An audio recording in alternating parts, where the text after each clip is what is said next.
Bismillahirrahmanirrahim. Muhtaram Hazarat. Ngasi aina gadoribas. Aina YouTube hanga ibasi kari maram gino. Amasung aigi YouTube tegi earning kayam na lakpano. Sige matang dane ba khastor par gadoribas. Tasing na makyoina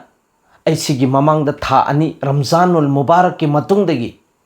ay YouTube ta video yam na kam dane ba thagat ibas. Sige maram kari gumbo posak ammo pupa laite adubu maram amma khagtane. Kay na hay matamda ay hamba na aigi nakong sida mayam singchina YouTube hangiba YouTube chalai riba sidi sumda khaki paisa khaki ne na khanba aduda su engun da su bit amate khiba jab tak ke aigi YouTube ke earning se mayam da taktri phoba ai ta singna makki ai YouTube nammoi ke YouTube ta video semoi ge upload tawroi ge na khan ke bo khallama lai kheba adugi matung inna aina tha ani se video thagatta bane adubu ngasidi ai su soi dana makki aigi YouTube ki journey sida kaya yamna earning lakpa ge haibadu ai mayam da su share tawninge adu pehli baat ti ai ta singna makki YouTube ta aina YouTube channel sem khriba sigi result ama khaktane ba ingonda leiri base ahan ba aina YouTube hangba matam sida aigi jihanda paisa tan bagi wakhallon kaidung da pokhite aina madrasa tammingei matam sida jab aina tammi ba madrasa se Saharanpur Kashiful Ulum Chutmalpur aina madrasa malaye hairi ba madrasa sida gine ba in lore ibase Kashiful Ulum dagi loirakpa gine ba aigi mingi matungda Kashfi hain hapli base aina marubi loige da chahi ahum mari watlingei matam sida khar bayan toba tambagi tanjasi sigi sida aigi wakhallonda kitang feeling ama phau khiyeba YouTube ta amasung social media gi zariya dagi ai thi khiyeba 2015-16 swaida adugi matam maduda YouTube ta mi ama pho phangi deba Manipur na bayan tawba aina tammi ba madrasa da ayam bana mayang masang haktani Manipur masa ikhoi ani ahum khaktani atoppa madrasa sing sida Manipur masa mayam tambani da tongan ba Manipur khakkene na khallaga moi anjuman pangthoi eba bayan tawba tambi bagi sigisi pangthoi sigi program se adubu aina tammi ba madrasa duda Manipur masa ani ahum khaktene ne tongan na adugi anjuman hangdok pagi anjuman sin bagi tanja so phangkhidaba aduna Manipur maron da imalon da ikaramina bayan tawgadagi haibesida aini YouTube da search tawba matam da sumna khagi bayan ama phangkhiba matam duda Qari Shahabuddin gi mayam na sutan naramgani mahaki aribane ba moi dhana degi adum bayan tawra abane mahaki phangkhiba aingonda pendaba nungaitaba pokhiba karigino Manipur da adugumna ba chausuba leiribane adubu social media da kari maram gino phangdri bas moi thagatta bara khangda bara sigi se aigi jihanda laikheba aikoina marubi loiraba la aba matung sida Maulana Yusuf aigi imanaba mahakna mashwara to minnare ikoisi YouTube ki channel si aikoi hangdokpa mathau tai kaina hai kanda aikoi phone achoba painarabanina phone number gi hainabi ikoi da la abanina aikoi adugum laba phone sigi zariya digi channel hangdok pham thoisine mana atopa ge rai pirakpa adubu tasingna makyoina aigi jihanda di hana dagi YouTube ta Manipur gi channel leite Islamic ki tongan ba channel leite haibisi khanbanina Hazrat Maulana Mufti Siraj Ahmad Sahab ka mashwara tawraga channel se hangdokhi bane ba ahan ba Islam gi pauchel se adugi matung adada amaka sigi channel sina bigi paigam se lak pane aduna hujikti amaka suhenna social media sida yamna darkar oiba mi punnamaki khangning ba punnamak ase YouTube ta search tawgani natragana Google da search tawgani hujikti amaga ChatGPT na thogle eba siloina matang tarapki tawri bane aduna social media gi through dagi Allah gi paigam amasung nabi gi paigam masigi din sibu masigi Islam sibu mapung phana misak khuding makta yawhan ge na khanba taragadi social media dagi sahara laudaba sugya yadre jamaat wala singchina din gi thabuk tawri mohi jamati ohilli madrasa bhai alim ulama ne ba puthoi basi talba ne ba talba kaya no puthoi basi tongan ba din gi shoba leiri bane hai ba tongan ba din gi shoba sina yauba ngamda ba mafam singdu sigi social media sigi through da gi holle aduna sigi zamana sidadi social media gi platform si din gi thabuk kaya singchi yohan nangai gi achoba zariya ma oira bane aduna sisu yamna darkar ne aduga sigi si sadaqai jariya sunebo oige dori base aikoina afaba thabuk amma thamam me हाइब थबुक असी मी लाक आइगी तुंग the लाकदोरिबा मी सिंगसिना कानब लौगदबोय तारगदे अदुगिदो सदकाय जारियाने सिरबो मतुंग दसो इंगोंद दम सवाबने लाकदोरिबस आइगी social media सिदा YouTube channel असिदा अइना थमम्मिबा बयान सिंगसि अइना सिखर मतुंग the तहौगदोरिबा मी सिंगदो अदुना ताबगी सवाब इंगोंद दसोने लाकदोरिबस तारिबा मी दुसो दम सवाब लिप्तबि दम फंगने चप मानने फंगदोरिबस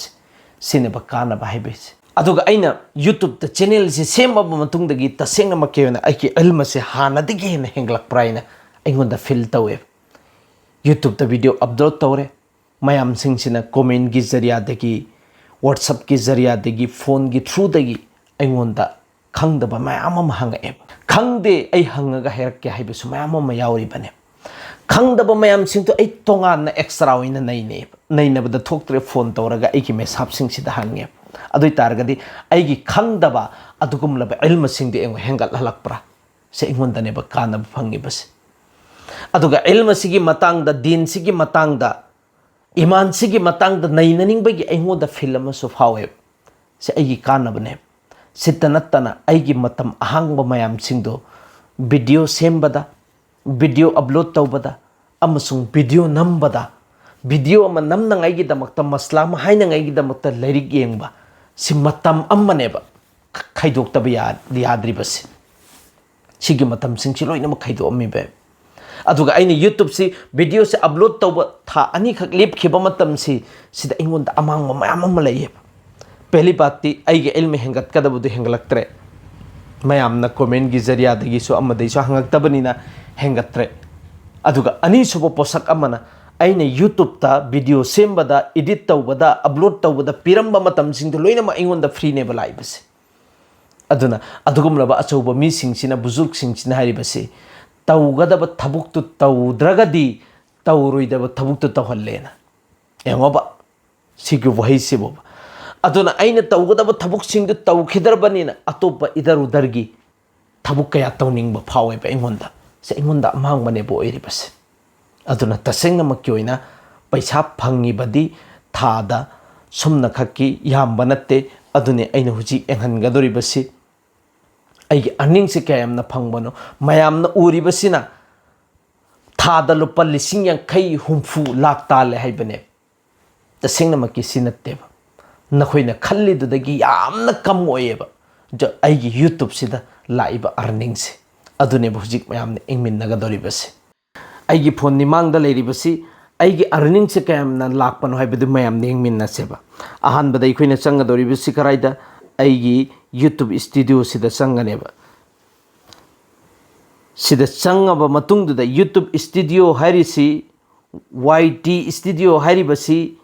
अइखोइगी यूट्यूब की पूरे कंट्रोल नेबा सिदा अइखोइना उबा फंगनी अहानबदा अइखोइगी थादोइबसि से अइगी सब्सक्राइबर दुनेबा मयामना नुंगसिबिरगा सब्सक्राइब तौखिबदो अदुनेबसि 52 से 52 से 52 सुगदौरे सुमना खगी चनी खक्ता गाइरे अदुगा अनि सुबदा लैरिबसि व्यूज नेबा अइगी थासिदा मयामना येंगबिरिबसि लाख अमगा 90 नेबा येंगिबसि सेमा अहुम सुबदा लैरिबसि वॉच टाइम नेबा वॉच टाइम हाइरिबसि करिनो हाइ मतमदा था मसा पुन्नमक असिदा मयामना अइगी वीडियो सि पुंग कया येंगबदुनेबा सिदा थादोइबसि पुंग 33 गा चहुमनेबा मयांगने येंगलिबसि अदुगा मरी सुबदा लैरिबसि मयामना थासिबदा सब्सक्राइब तौबदो अदुगिनेबा मांगदो उरिबसि 450 अदुगा इखोइना मयामना खंगनिंगिबो पोसि मंगा सुबदा लैरिबसि अइगी अर्निंग दुनेबा एस्टिमेट रेवेन्यू हाइरिबा सिगी अर्निंग सि सुमना खक्की $10 नेबा $10 सि था मसा पुन्नमक असिदनेबा अदो सिगी अर्निंग सिगी मतंगदनेबा इखोइना नैनगदोरिबसि हाइरिबा $10 असि इंडियन रुपी दा ओंथोपा मतमदा कया यामना फंगबनो हाइबदु अदुसु मयाम इखोइ खंगमिन्नसेबा सिदा इखोइना सेटिंग दा संगनी सेटिंग दा संगबा मतुंगदुदा करेंसी सिदा संगनी करेंसी दा संग मतुंगदु इखोइ इंडियन रुपी दुदा ओंथोकसेबा सिलेरे इंडियन रुपी सिगी इंडियन रुपी सिदा ओंथोकपा मतमदा मसाना अदुम सिगिसे अदुम 23 सि अदुम थादोर अनेबा मसाना सि चोंथोर अबसिनेबा एंगोब असाइगी डॉलर कुन मरी सी सुमना खकी 2K ने फंगी बस सिदा संग मतुंग दे येंगसेबा 2K हरेगदी लुपा लिसिंग अनि खक्तने फंगदोरी बस लुपा लिसिंग अनि अदुगा हुजिजि इखोइना ngarang नहंदगी थागतलेबा वीडियो से हुजिक अइना थागतखेबा वीडियो दुनी इखोइना हुजिक मांगद उरिबसी सिगिसी जुमा बयान हुजिक अइना थागतखेबदो होदो हुजिक फोबदा मी चौंगासी अदुम येंगे नहंदगी थागतलेबा वीडियो सिंगदुसु इखोइ हाइफेट चौरकपा येंगमिन्नासेबा सिदा मांगद उरिबसी हुजिक थागतखेबा ngapki mamang da thagat khiba adugum laba aikhoi gi video duneba karamba juma bayan haribasi sigisi mi changwa kam se kam hujik eng khare sigi makha tarakpada aikhoi na ngarang thagat libasi qurbani gi sa atop jati da pibe yabra yadabra haibigi masle masail khara nei na khrabani adugi video duneba sida uribasi sigisi da kam se kam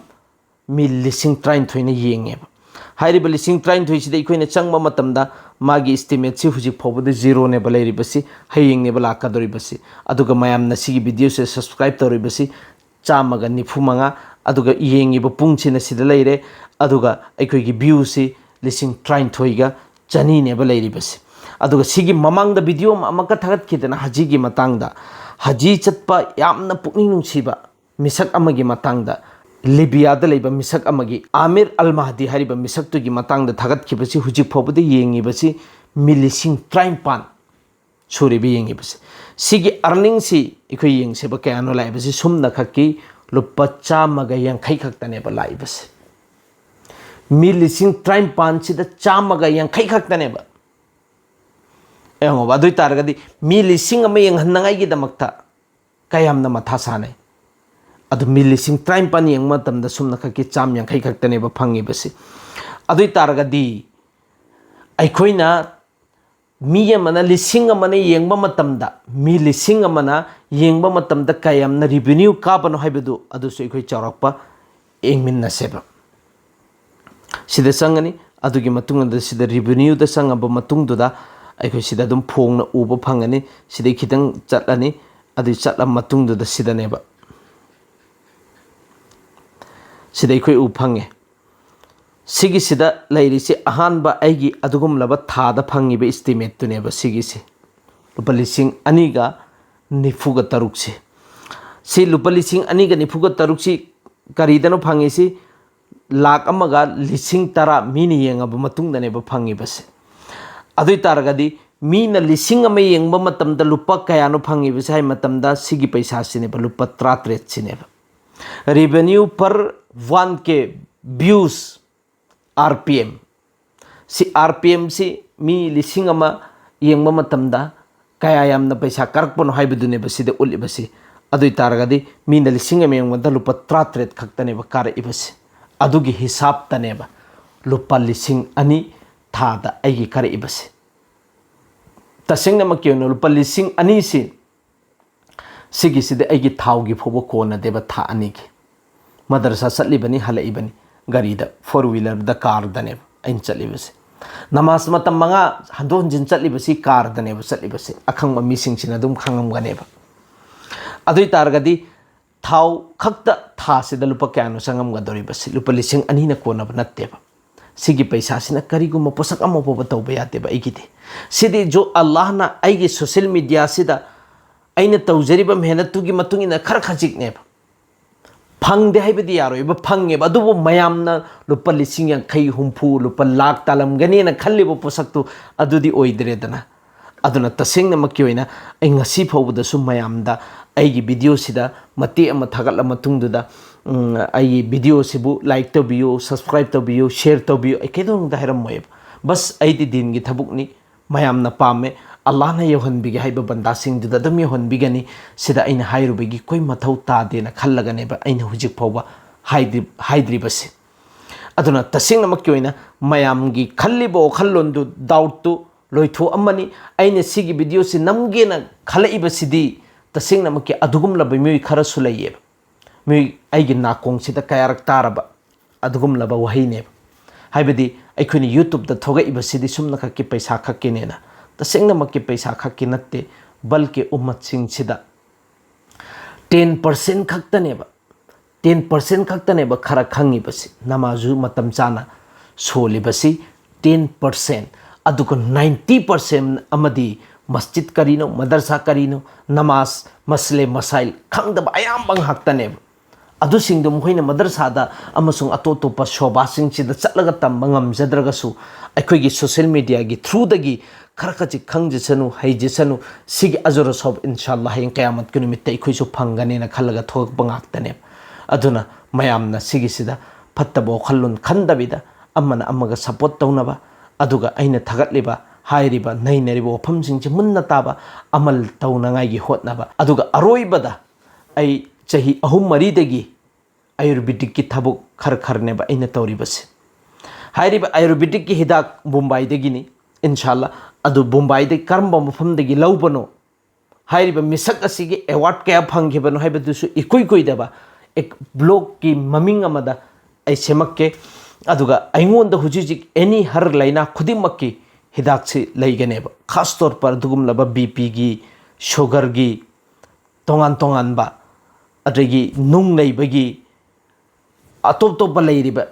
लाइना मयाम सिंसिगी हिदाक सुसोई सोइदनमक्की इंशाल्लाह फंगनी खास तौर पर अदुगुमलबा नुपी ओइगेरा नुपा ओइगेरा नुपा ओइरगना महाकी नुपीगी हक अदुबु मपुंग फाना पांगथोकपा ngamjadaba मिसकसिंगदुगी दमक्तसु माजुनगी शकलदा अइंगोंदा लैगनेबा मयाम खंगनबा मयाम सिंगचिना अइंगोंदगी अदुम लौनै कानबसु fungi इंशाल्लाह दुआ दुरुद की साथने अइना पीगदोरिबसी जो भी अल्लाह ना कुरान की मनुंगदा